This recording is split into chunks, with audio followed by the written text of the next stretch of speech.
Assalamualaikum warahmatullahi wabarakatuh. Alhamdulillahirabbil alamin wa bihi nasta'in ala umuri dunya waddin. Wassalatu wassalamu ala asyrafil anbiya'i wal mursalin sayyidina wa maulana Muhammadin wa ala alihi wa ashabihi ajmain, amma ba'du. Halo teman-teman semuanya, perkenalkan saya Rizky Ahmad Haikal dengan NIM 190702542 kelas 6B Manajemen Risiko. Dengan membuat video ini, saya ingin memenuhi tugas akhir mata kuliah Manajemen Risiko, yaitu yang bertema dengan risiko likuiditas. Nah, pertama saya ingin menjelaskan tentang resiko likuiditas. Apa sih itu resiko likuiditas? Nah, resiko likuiditas itu tentunya adalah suatu risiko akibat ketidakmampuan bank untuk memenuhi kewajiban yang jatuh tempo dari sumber pendanaan arus kas atau aset likuiditas berkualitas tinggi yang dapat digunakan. Itu tanpa mengganggu aktivitas dan kondisi keuangan bank menurut PBI nomor 13-23-PBI-2011 tentang manajemen risiko. Nah, jadi pengertian risiko likuiditas itu akibat ketidakmampuan suatu bank dalam memenuhi suatu kewajibannya.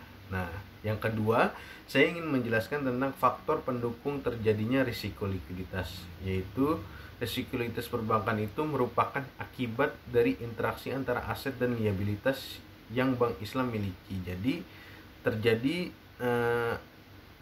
permasalahan Islam yang dapat terjadi jika yang pertama, pada saat terjadi penarikan dana simpanan berjumlah besar, Bank Islam itu tidak memiliki cukup dana dan sumber pendanaan cepat yang dapat digunakan untuk memenuhi kebutuhan likuiditas tersebut. Nah, yang kedua itu ketika Bank Islam telah memiliki komitmen pembiayaan dalam jumlah besar yang belum terrealisasi dan debitur pada saat terrealisasi Bank Islam tidak memiliki dana yang cukup. Nah, yang ketiga itu terjadi penarikan simpanan yang cukup besar dan Bank Islam tidak memiliki aset segera dicairkan untuk memenuhi kebutuhan likuiditas nasabah.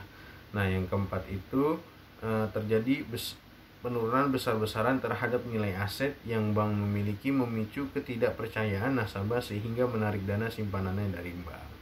Jadi itu salah satu bentuk faktor pendukung terjadinya risiko likuiditas.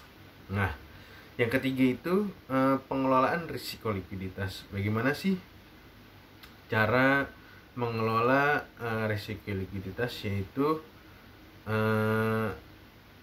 idealnya itu sebuah bank yang dikelola dengan baik harus memiliki mekanisme yang jelas untuk identifikasi, pengukuran, pemantauan, dan mitigasi likuiditas. Jadi sebuah sistem yang mapan membantu bank dalam mengidentifikasi secara tepat waktu sumber risiko likuiditas untuk menghindari kerugian. Nah, selanjutnya yaitu manajemen risiko likuiditas.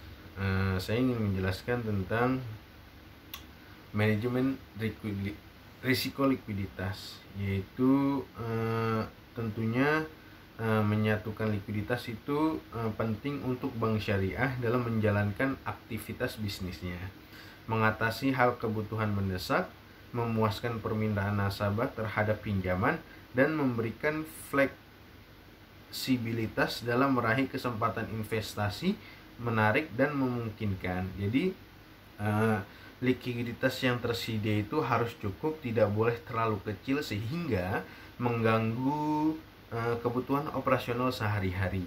Tetap juga tidak boleh terlalu besar karena akan menurunkan efisiensi dan berdampak pada rendahnya tingkat profitabilitas. Jadi jika suatu bank bisa mengelola likuiditas tersebut, maka nasabah-nasabah itu akan merasa puas yang akan berdampak pada bertambahnya nasabah baru dan memajukan bank syariah tersebut. Nah, selanjutnya saya ingin menjelaskan tentang faktor internal dan eksternal penyebab terjadinya risiko likuiditas. Nah, Faktornya itu apa aja sih? Bagaimana? Apa aja sih yang harus kita lakukan? Nah, yang pertama ini tentunya saya ingin menjelaskan tentang faktor internal itu terlebih dahulu. Yang pertama itu exposeres lembaran tinggi. Yang kedua itu bank sangat bergantung pada perusahaan jangka pendek. Yang ketiga itu kesenjangan dan tanggal jatuh tempo aset dan liabilitas. Yang keempat itu bank-bank ekspansi aset cepat melebihi dana yang tersedia di sisi kewajiban. Yang kelima konsentrasi deposito dalam teror jangka pendek. Yang keenam kurang alokasi dalam instrumen pemerintah cair. Yang ketujuh lebih sedikit penempatan dana dalam deposito panjang. Nah, faktor eksternalnya itu yang pertama, pasar keuangan dan deposan yang sensitif, guncangan ekonomi eksternal dan internal. Yang ketiga itu kinerja ekonomi rendah atau lambat.